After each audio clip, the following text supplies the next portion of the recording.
know what she said. She might just change your life. And the two of the three of us here today, Kate Wheeler over there, and I'm Sharon Caddy, and we are going to talk about sunshine. Kate? Yes, and I'm heading down to Miami, hopefully, to find some sunshine. So, we always like to talk to Heather McCartney, who's the founder and owner of UV Couture, because you try to solve the, quote, burning problem of sun safety, but not with a sunscreen, with clothing, and it's so unique. It is unique. Yeah, no, I'm a big worshiper of the sun. I love it. So we, a few years ago, decided to, I guess you could call me a lazy sunscreen user. I'm not good at reapplying every 2-3 hours, that type of thing. So I developed this clothing line that women can wear that will protect them out in the sun, and they don't have to worry about reapplying sunscreen every 2 or 3 hours, and they can feel like they're enjoying their time out there with their family and friends and not having to worry about burning their skin and getting further sun damage and wrinkles and sunspots and all that type of thing. So what kind of things did you have to address in developing clothing that actually provides that protection?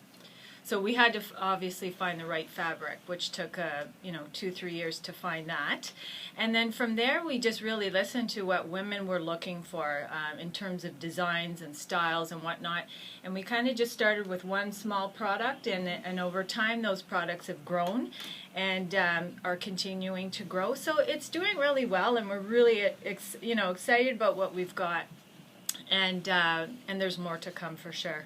Okay, so your clothing line blocks 99% of the dangerous UV rays. What does regular clothing block? So a regular shirt like you've got on today, this is actually one of our styles that I'm wearing, but regular clothing blocks less than 6%.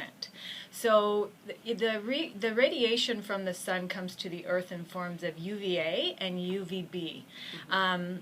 So you need to protect yourself from both. So regular shirts would block out 6% of that. UV Couture clothing blocks out 99%. So you don't need sunscreen with our products. You only need to use sunscreen on all other exposed areas of skin. So Hands, face. Yes, absolutely. And of course, big broad-brimmed hat and sunglasses are key to protecting your face. And and then that's really, you're good to go for the day. Now, what do you say to people that say, well, I just want to go to use that suntan bed so I can get a base tan? Oh. Honestly, if there's one thing I'd love to stress to people is please stay away from those sunbeds. They are proven to be, extremely dangerous, cancer-causing, and I don't know where that fallacy came from about getting a base tan before you go away in the sun. It's extremely inaccurate, and it's extremely dangerous.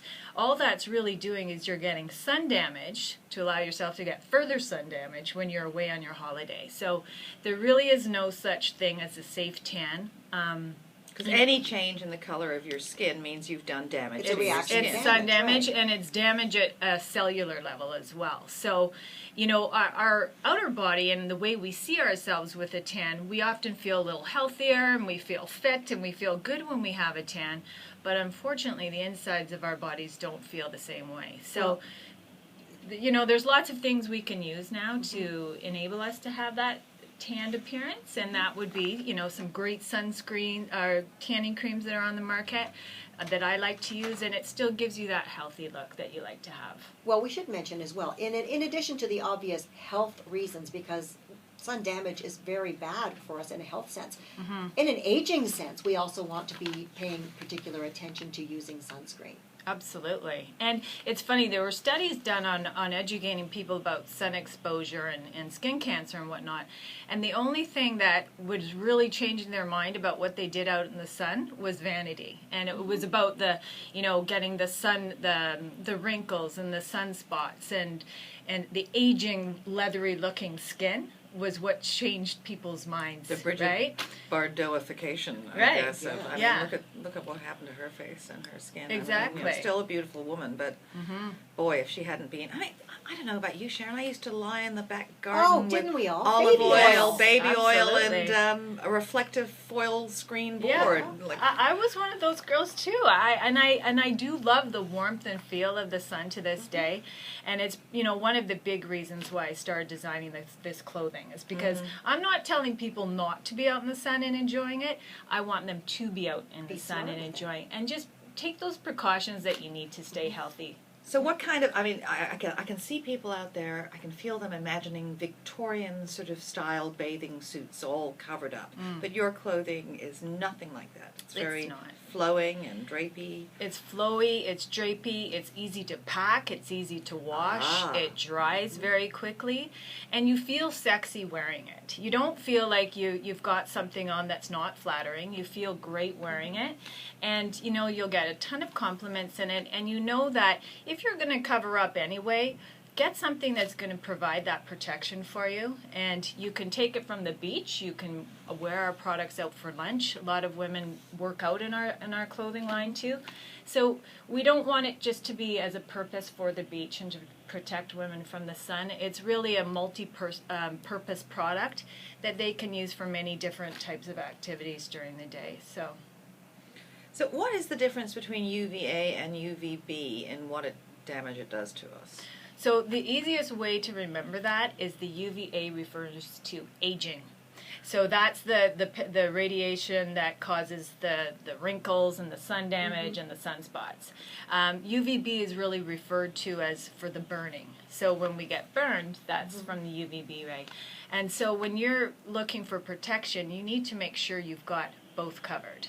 And a lot of sunscreens that were on the market previously did not have UVA protection. They only had UVB. So Health Canada actually has now a new seal of recognition that they've helped consumers be able to pick out the right sunscreen that will contain both. So you really have to do your research on what you're buying for sure. And what do the numbers mean? Like, I know I'm going to be heading out as well to buy stuff because I'm heading to Ethiopia of all things, and I've been warned that you want to be covered Yeah, at all for sure. times. You need because some it's UV Couture clothing. I do. And they said, You'll talk after the we'll show. talk. Yeah, But absolutely. they said, you really have to be really vigilant about your sun protection there. And when you walk into the store and you look at numbers on bottles, know. what do they really mean? It is very confusing. Dermatologists do recommend nothing less than the SPF 30, and it's all related to the amount of time it takes for you to burn out in the sun.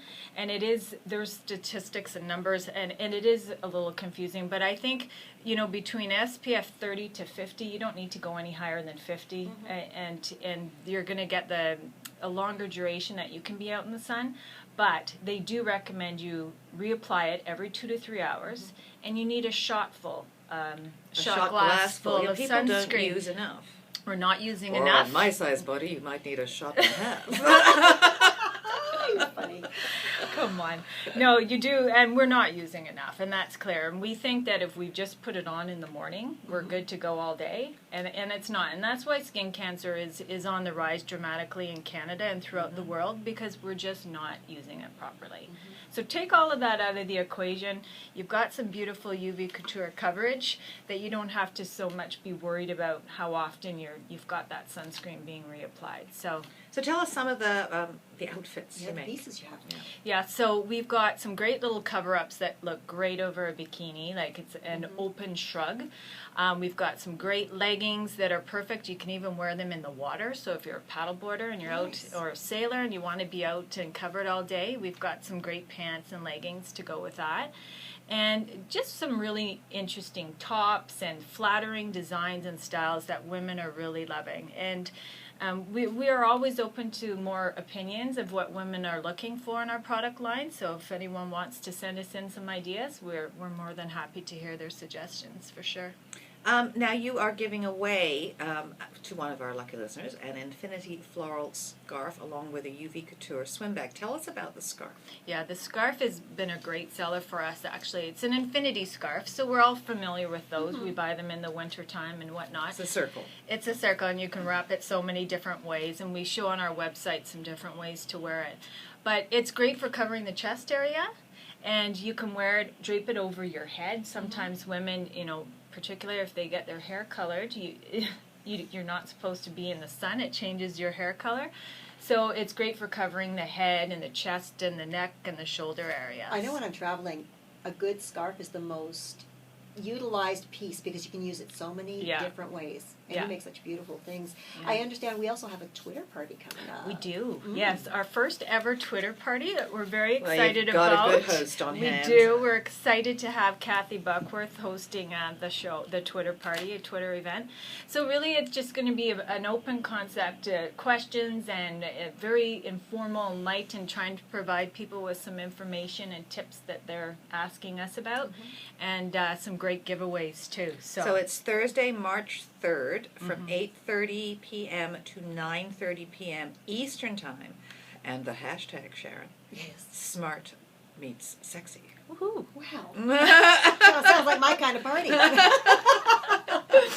You know, one of the things that I contemplated doing, but I run out of time and I can't be doing it, because my daughter did this and she said it's improved so dramatically over the last few years, is spray tan. Now, she said the difference was, she said, Mom, when you last went in and you stood in a booth and you were looking around there. She said this woman, like, did it with a hand spray. It's like art, yeah. And it was, she said, she got into crevices I didn't even know I had. But she said it was amazing. There was no streaking, there was no running, it was perfectly smooth, and she had the lightest. She just wanted, to not have that scared, bleached look as she on the first day out there. She said, so you got the lightest. But I had to remind her that does not provide you any protection. Yeah, and it's a mental thing, right? Yeah. Because we see color on our skin and we think, okay, well, there's that protection there that's going to prevent me from burning. And that is a big thing, because the spray tans, yes, they do provide some great color. And they do make you And feel they're not good. orange anymore. They're not orange. No, they look very good. And but you do have to be careful when you're out in the sun. So Still. Well, my mother always said she never really understood where this tanning craze came from, and I guess it was like late 60s, early 70s, because it was always, in my best, Dame Maggie voice, it was always, well, darling, one's servants are tanned. To have a pale complexion means that you afford the right to remain indoors. You don't have to work outdoors. So it was considered a lower class thing because you worked in the fields if you had a tan. And we see Asian women carrying parasols, protecting themselves from the sun. In Australia, nobody looks twice at you if you walk if you're wearing a glamorous hat. I have a massive collection of hats, but here nobody wears them. It's always I want to bring back the hats. I know. I wear my Let's hat bring this them summer. back. Let's bring them back. I have a few. I buy a new one almost every summer. Well, just be called. I I'm love old enough to be hats. called eccentric now. I can just wear a hat every day and sort of get them out, because I think, and plus, it's great for covering up, the fact that you haven't had your roots done. Exactly. You can extend your color hair appointment for a couple more weeks. It's like Diane Keaton. She wears hats all the time, and she was diagnosed with skin cancer at 21. At 21, At really? 21, and she's lived throughout, and she's a big advocate of staying safe in the sun. And She looks pretty awesome. she looks amazing. And I think the trend is now becoming towards more like a paler beauty. You don't see a lot of celebrities now with tans, and if they do, you can tell they're the spray tans. But it's going to take some time to get there, to change people's mindsets about tanning, and it's the social aspect of it that's got to And change. Heather McCartney, you are making it easier for us to protect ourselves and look And good look great, in what we're wearing. So thank sure. you very much. There's a blog up on our site by Heather, what you need to know before heading away this March break, everything you want and need to know about sun protection. And of course, you will want to enter our contest. Email us at info@whatshesaid.radio.com with Infinity Floral in the subject line. Thank you for coming in. Thank you so much for having me. It's great to be here. Click the channel subscribe button for full-length interviews and more from What She Said here on YouTube.